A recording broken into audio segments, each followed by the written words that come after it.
Je vous retrouve dans cette nouvelle vidéo qui s'inscrit dans la série des 50 nuances de maltraitance, maltraitance que le ou la pervers narcissique nous fait subir.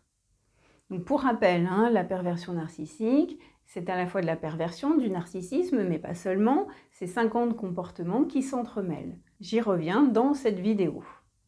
Nous allons voir pourquoi finalement on ne part pas si facilement d'une relation de perversion narcissique. Des personnes peuvent se dire « mais pourquoi t'es pas parti ? Puisque ça ne t'allait pas, pourquoi t'es pas parti ?» Déjà, on peut se le dire entre vous et moi, quand on est tombé amoureux de quelqu'un, déjà c'est pas facile de se dire « tiens, notre relation n'est pas bonne pour nous, ce n'est pas très juste équilibré, ou en tout cas ça me fait pas du bien, ça me rend pas spécialement heureuse, tiens, décidons d'en arrêter là ». Ça n'est déjà jamais simple, mais quand en plus vous avez mis le début du petit doigt dans une relation de perversion narcissique, ça va être extrêmement compliqué d'en sortir. Nous verrons cela dans cette vidéo. Et pour répondre à cela, justement, ce côté, est-ce que la perversion narcissique existe? Donc oui, mais alors pourquoi vous ne partez pas quand vous êtes victime de perversion narcissique? Parce qu'il y a énormément d'éléments et il y a ces 4 chiffres clés. Le premier, 4, le deuxième, 22, le troisième, 50 et le quatrième, 3. Voyons cela de plus près. Si vous avez envie de recevoir toutes les vidéos qui sortent sur cette chaîne, n'hésitez pas à vous abonner et d'activer la petite cloche grise pour ne manquer aucune publication. Et puis si vous voulez me soutenir, je vous invite à mettre un petit like sous la vidéo, ça me fera très plaisir. Sans plus attendre, commençons.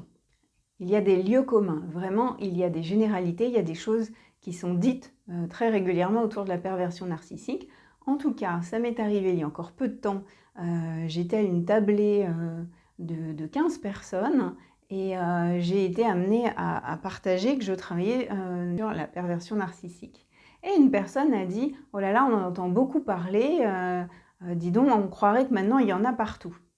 Vous voyez, donc ça c'est une phrase que vous aussi vous devez entendre, moi je l'entends assez régulièrement.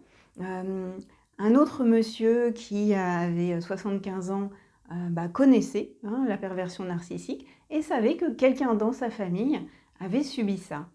Par contre après il me dit, maintenant il semble avoir refait sa vie et ça se passe bien. Vous voyez, donc il y a des choses qui ne sont pas connues sur la perversion narcissique, en tout cas en ce qui concerne ce monsieur, c'est bien normal. La bonne nouvelle, c'est que voilà, tout de même, les gens sont sensibilisés, ils ont entendu les mots. Maintenant, il y a encore un grand scepticisme autour de ce que c'est. C'est extrêmement complexe et c'est surtout destructeur et machiavélique. On peut entendre aussi « tout le monde est pervers narcissique maintenant », avec une vraie touche sarcastique. Vous avez également une comique que j'aime beaucoup, qui s'appelle Blanche Gardin, qui avait dit dans un de ses sketchs « Je sors tout juste d'une relation avec un pervers narcissique. » Enfin, c'est ça qu'on dit, nous, maintenant, les filles, quand on s'est fait larguer. Et effectivement, la phrase évoque beaucoup de choses. Maintenant, en fait, j'ai envie de vous partager mon expérience en cabinet. Je n'ai jamais croisé à ce jour une personne qui vient au cabinet et qui dit de manière très désinvolte voilà, j'ai subi une relation de perversion narcissique et qui se tromperait et qui aurait juste vécu, juste entre guillemets, vécu une rupture amoureuse douloureuse et qui du coup insulterait l'ex de pervers narcissique. Non, en général, les personnes que je vois arriver au cabinet qui ont posé ces mots sur leur ex, en général, elles sont passées par énormément de réflexions, de recherches sur Internet pour oser un jour se dire « Waouh, en fait, apparemment, il serait ou elle serait pervers narcissique. » Et puis, il y a plein de cas où ça n'est pas identifié du tout parce que c'est extrêmement complexe. Donc, sérieusement, les personnes qui posent ces diagnostics et qui sont concernées, en général, n'osent même pas penser et n'osent pas croire que ça a pu leur arriver et vont être très longues à diagnostiquer. En tout cas, ce ne sont pas des mots que moi, j'entends utiliser dans mon cabinet à la légère. Les gens posent des mots sur des choses et elles ont beaucoup cherché, que ce soit sur le plan affectif, professionnel ou n'importe quel autre plan. Donc on a affaire à des gens qui réfléchissent sérieusement à ce qui s'est passé, à qu'elles ont vécu. Alors venons-en aux 4. 4, pour moi, c'est 4 profils. Il y a 4 profils différents de victimes de perversion narcissique. Donc je vous le rappelle, prochainement, vous aurez un test accessible sur le site internet. Je vous dirai quand je l'aurai finalisé, parce qu'il s'agit effectivement de s'assurer que toutes les conditions sont bien justes et réunies pour la fabrication d'un test. Et là, voilà, il est important de faire ça sérieusement. Donc, c'est encore en cours de validation, de test, et je vous tiendrai au courant bientôt. Donc, dans ces 4 profils, je vais vous les citer d'abord, et puis après, on va aller les voir d'un petit peu plus près. Le premier profil, c'est ce que j'appelle contact toxique. Le deuxième, manipulable. Le troisième, gentil, généreux, agréable. Le quatrième, amoureux. Bien sûr qu'on peut être tout ça à la fois. Mais l'idée, ce sera d'identifier dans quelle catégorie vous avez pu vous trouver si vous avez été concerné. La première catégorie, contact toxique, ce que j'entends par là, c'est que les personnes qui se retrouvent là, dans ce profil, c'est qu'elles ont eu un précédent toxique dans leur vie, et souvent dans les 20 premières années de leur vie. Il y a déjà eu un précédent, à un moment où le cerveau n'est pas entièrement constitué, où tous les processus cognitifs ne sont pas matures, ce qui fait que l'enfant, le jeune enfant, l'adolescent, la jeune personne va avoir vécu et reçu tout un ensemble de choses sans être en capacité totale d'identifier que tout cela est complètement toxique. Donc, les personnes que j'ai rencontrées qui en avaient connu des contacts toxiques, ça veut dire qu'il y a eu un précédent toxique avant, plus tard, de revivre des relations toxiques de perversion narcissique. Ces cas de figure, ça peut être en tout premier un parent. Les 2 parents, c'est plus rare, mais d'avoir eu un parent pervers narcissique. Là, il est bien évident que de votre naissance jusqu'à aujourd'hui, si vous avez côtoyé ce parent, vous avez absorbé comme du papier buvard tout un ensemble d'éléments et vous n'avez pas pu trier, discerner. Ça n'est pas possible. Donc, vous avez, quand je dis reçu comme du papier buvard, ça veut dire que ça rentre par vos rétines, ça rentre dans vos oreilles, et du coup, ce que vous recevez, pour vous, c'est une des premières imprégnations, et tout cela peut sembler normal. Donc, qu'est-ce que ça occasionne, ça? C'est que quand ça va se reproduire plus tard dans la vie, il ne va pas y avoir forcément les radars et les antennes qui vont venir dire « attention, danger ». Alors que quelqu'un qui n'a jamais connu la perversion narcissique, dans l'enfance jusqu'aux 20 ans, et qui va le vivre, admettons, à 30 ans, il se peut que dans un des comportements, la personne se dise « mais qu'est-ce que c'est que ça? Qu'est-ce que fait la personne ? Elle m'a dit ça hier et aujourd'hui, elle est un petit peu en train de me culpabiliser de cette chose-là. » Il se peut que cette personne ait un rejet immédiat. Peut-être que ce sera trop, pas assez. Là, n'est pas effectivement le sujet d'analyse d'aujourd'hui. Mais bien évidemment que quand vous avez eu un précédent comme ça, comme certaines personnes avec qui je travaille, qui ont eu un père pervers narcissique, il est évident qu'ils sont habitués à tout un panel de comportements. Et quand on en discute aujourd'hui, alors qu'ils ont 25 ou 30 ans, il faut aller décortiquer chaque comportement et ils vont se rendre compte qu'ils en ont comme ça vu et constaté, ils ont eu énormément d'expérience et qu'effectivement, c'est devenu complètement habituel pour eux. Par contre, avec le recul et l'observation a posteriori, désormais, ils se disent « mais effectivement, c'était comme ça tout le temps ». Donc, à partir du moment où c'est identifié qu'il y a une prise de conscience comme ça, par la suite, quand ils vont croiser quelqu'un qui fait la même chose, là, ça y est, c'est fini. Il va y avoir reconnaissance. Et du coup, il va y avoir moyen de choisir un autre chemin. La deuxième catégorie. Alors pardon, là je fais un petit peu vite, hein, on reviendra sur ces 4 profils de manière bien plus détaillée dans d'autres vidéos. Là, ce que je veux vous présenter, c'est les 4, les 22, les 50 et les 3. Donc j'avance un peu plus rapidement d'ailleurs sur la deuxième catégorie qui est manipulable. Alors manipulable, je me plonge dans mon test qui sera accessible prochainement. Ce que j'appelle manipulable, alors en toute bienveillance, hein, je vais être honnête avec vous, moi je fais partie des 4 catégories, mais donc ça veut dire que je suis plutôt arrangée dans la première, celle que je viens de vous présenter. Donc voilà, vraiment, on est en toute bienveillance entre nous et on est sans jugement. Et manipulable, c'est en fait des profils, par exemple l'autisme type Asperger. Là, quand on est dans ce type de profil, on est souvent très gentil, on n'a pas forcément les codes, et du coup on est très bienveillant, très dans l'écoute, ou en décalage, quelque part des fois un petit peu dans l'attente, comme il y a une incompréhension, et donc beaucoup plus d'acceptation. Donc c'est pas le côté bené, pas du tout, c'est que comme des codes peuvent être différents, il va y avoir une acceptation jusqu'à plus profondément. Ça peut être le cas aussi lorsqu'on est haut potentiel émotionnel, lorsqu'on est hypersensible, et encore d'autres cas de figure. Une troisième catégorie, là ce sont des personnes qui sont plutôt gentilles, agréables, honnêtes, donc de prime abord elles font confiance à l'humain. Pour elles, l'homme n'est pas un loup pour l'homme. Donc elles sont dans la confiance. Et pendant un bon moment, finalement, elles vont être en capacité de rester gentilles avec de nombreuses personnes.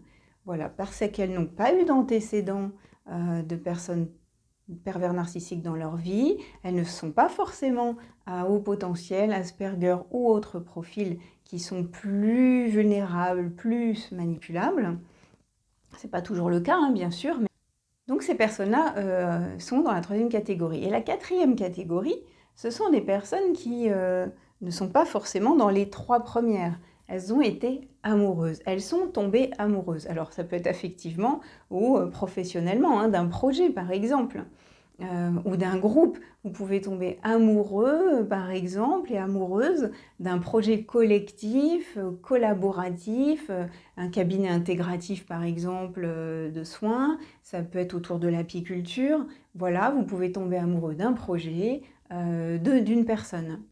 Et à partir du moment où vous êtes passionné et que vous embarquez avec les sentiments affectifs, eh bien, il faut le savoir, c'est ainsi fait que lorsqu'on est amoureux, des fois on a des œillères et on n'est pas en capacité toujours de voir les choses. Donc c'est 4 catégories différentes. Quand moi je vous disais que j'étais dans les 4, c'est parce que j'avais eu des précédents dans l'enfance. Il y en avait eu plusieurs. J'ai eu des précédents dans ma vie dans l'enfance de perversion narcissique. J'ai également un profil manipulable parce que je suis HPE, hypersensible, et puis peut-être encore d'autres particularités, on verra. Et le côté gentil, agréable, effectivement, c'est vrai aussi. Et la partie 4, tomber amoureuse, ça s'était produit dans la relation de perversion narcissique. Donc du coup, quand vous ferez le test, vous serez dans une seule catégorie. Parce qu'en fait, quand on est dans les 4 comme ça, ce qui va prédominer, c'est d'avoir eu le premier contact, d'avoir eu un préalable. C'est ça qui va prédominer. Donc, si comme moi, vous êtes dans les 4 catégories, c'est que vous êtes dans la première. Si vous n'avez pas eu d'antécédents, si vous êtes HPE, autisme type Asperger, vous êtes plutôt dans la deuxième catégorie. Si vous n'êtes pas dans ces catégories, vous êtes quelqu'un de gentil, d'agréable, vous serez dans la troisième catégorie. Et puis, si vous êtes dans la quatrième catégorie, vous êtes tombé fortement amoureux, vous allez être plutôt dans cette catégorie que dans la catégorie juste gentil et agréable. Parce que ce sont des mécanismes en jeu qui sont différents. Voilà, je vous réexpliquerai tout cela plus en profondeur bientôt. Donc déjà, il y a un profil de victime qui fait que l'on peut embarquer dans la perversion narcissique. En tout cas, il n'y en a pas un seul. Ensuite, il y a les 22 caractéristiques de la victime de perversion narcissique. Alors, je reprends ma liste des 22 que vous trouverez donc prochainement sur le site internet. Et je vais vous les citer, ces 22 caractéristiques. Et j'y reviendrai un petit peu plus profondément dans les vidéos YouTube. Donc souvent, la victime de perversion narcissique va avoir ces caractéristiques. L'écoute, la remise en question, la persévérance, l'endurance aux coups physiques, mentaux, émotionnels, l'empathie, l'amnistie, l'innocence, la gentillesse, la caractéristique d'être aidante, voire sauveuse, intelligente, mentalement et ou émotionnellement et ou cognitivement, d'être sensible, avec un risque, une tendance peut-être à l'addiction affective, dans certains cas. L'oubli de soi, d'être psychologue, d'avoir une difficulté à la prise de décision définitive, par exemple une rupture. Une grande capacité au déni, détective, d'être culpabilisable, pardon pour le néologisme, d'être responsable, avoir un caractère fort, d'être très analyste, veut comprendre, craintive, avoir peur, peur de perdre, peur de décevoir, et bavarde, qui parle, qui partage beaucoup. Alors toutes ces caractéristiques, je vais les détailler dans toutes leurs nuances, hein, vous avez bien compris, moi j'aime les nuances. Donc il va y avoir des majeurs aussi, des mineurs, des comportements majeurs, des comportements mineurs dans ces 22 caractéristiques. Et pour chaque caractéristique, entre 0,5, 10% et 100%, vous avez compris, chaque victime aura sa composition. Tout le monde ne va pas être dans un déni à 100%, hein, qu'on se comprenne bien. Donc ça veut dire que pour chacun des 22 comportements, on trouve cela chez une victime de perversion narcissique. Après, il faudra trouver où est votre curseur et on verra que faire de tout cela. Ensuite, il y a les 50. Je prends mon autre liste. Vous la retrouverez du coup sur le site. Alors, cette liste des 50 comportements de perversion narcissique, je l'ai découpée là aussi en majeur et en mineur. Il y a plusieurs façons de découper la liste des 50, bien sûr. Je vous cite là les majeurs. Je ne fais que les citer. On en a déjà vu un certain nombre sur le site et la suite viendra très prochainement. Donc, les comportements majeurs que vous retrouvez dans tous les cas et qui sont en général, rappelez-vous le curseur, à un niveau en général assez élevé. On va rarement être dans les 5-10%. Là, on est sur les majeurs à des niveaux plus élevés. Il y aura donc la triangulation, la culpabilisation, le love bombing, l'écran de fumée, le jeu de la destruction, les victimes empathiques, le narcissisme, les coups sous le radar, faire vite, la mauvaise foi, l'isolement, la captivité de la victime, les montagnes russes ou perversions ou dissonance cognitive, la volonté de détruire, le sadisme, la jubilation, l'absence d'empathie, différents masques et utilisation des gens comme des jouets. Poursuivons maintenant avec la liste des mineurs. Gestion de son énergie, faible ouverture du cœur, 3 publics, son radar naturel, les parents, faire l'enfant, peu de mémoire, pas de rupture définitive, paranoïa, pas d'écoute ni d'attention, un rôle de parent spécifique, anxiété, attaque à répétition, intégration des codes par apprentissage, détestation de l'humanité, gestion de l'argent, pas de pardon, pas de remise en question, jalousie, fixation sur l'intelligence, construction erronée de la mère, infidélité, trouble de la personnalité, état de rage, instabilité, déni de la réalité, obstination, bonne communication écrite, séduction, fin de relation catastrophe, les ex ont toujours un problème, irrespect de la loi, transfert, illusion de toute puissance. Alors j'ai bien conscience que dit comme ça, il y a plein de termes qui n'expliquent pas réellement ce qu'il y a derrière. C'est tout à fait vrai. Et il y a des fois aussi, ce n'est pas des comportements, ni des caractéristiques, ni des capacités. Donc tout ça sera détaillé au travers de chacune des vidéos. Mais voilà les 50 comportements.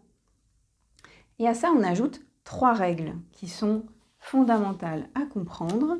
Alors, voilà, je retrouve mes documents. Les 3 règles, en fait, à ne jamais oublier, c'est que tout d'abord, la première, que tous ces comportements, les 50, sont en exécution simultanée. C'est le truc à comprendre sur la perversion narcissique. Rappelez-vous, c'est une psychose blanche. Il n'y a pas de délire, mais il y a tout de même un défaut de perception de la réalité. La personne vit dans sa réalité à elle.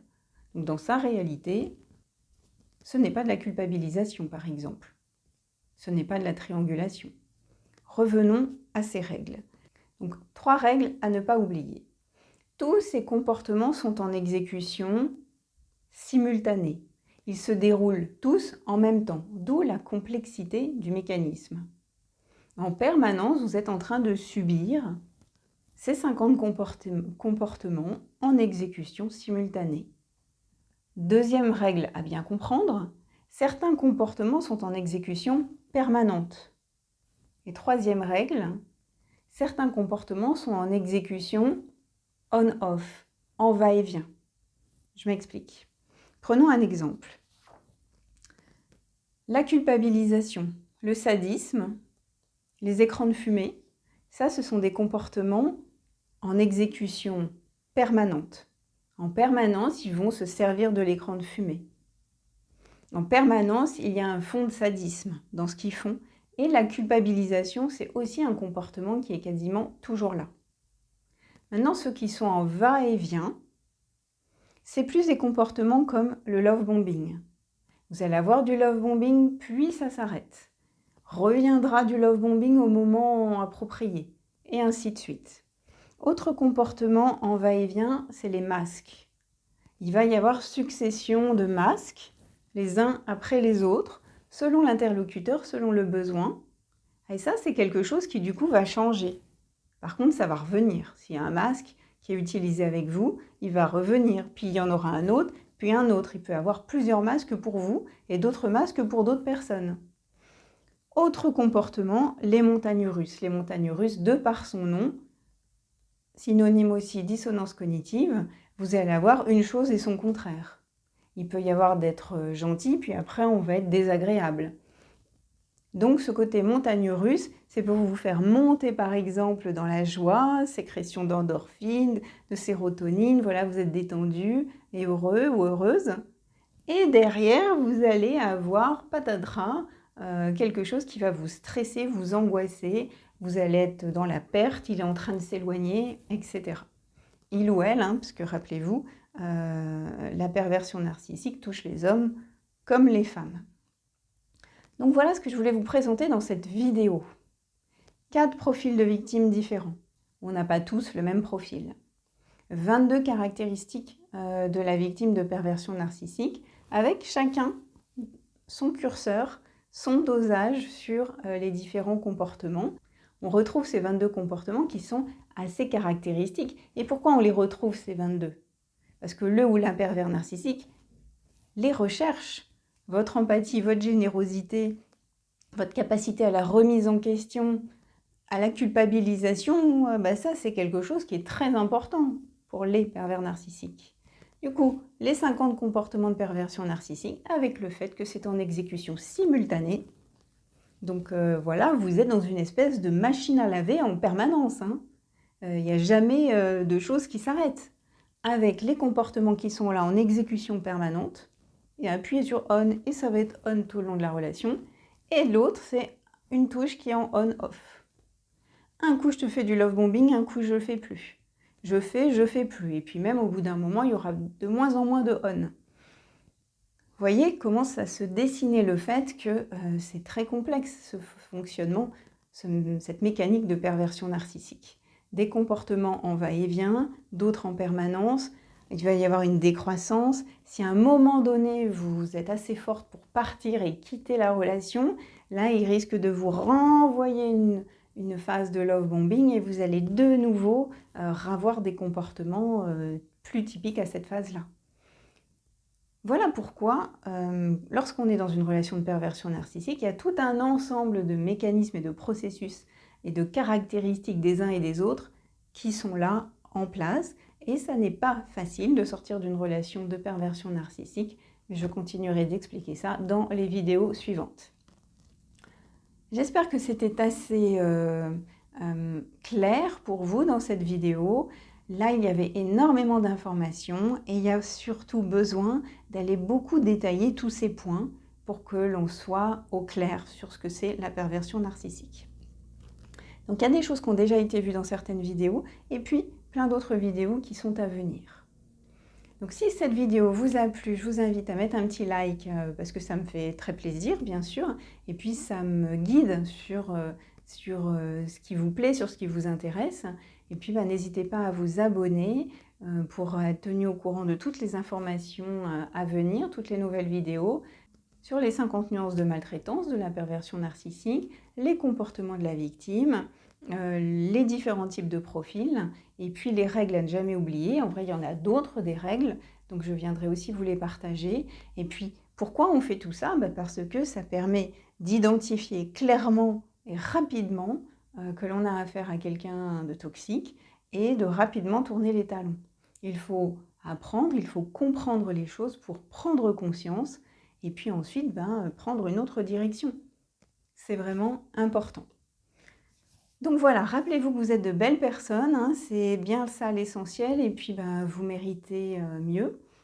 Voilà, vous n'avez qu'une vie et prenez soin de la vôtre. Je vous retrouve bientôt. Prenez soin de vous. Au revoir.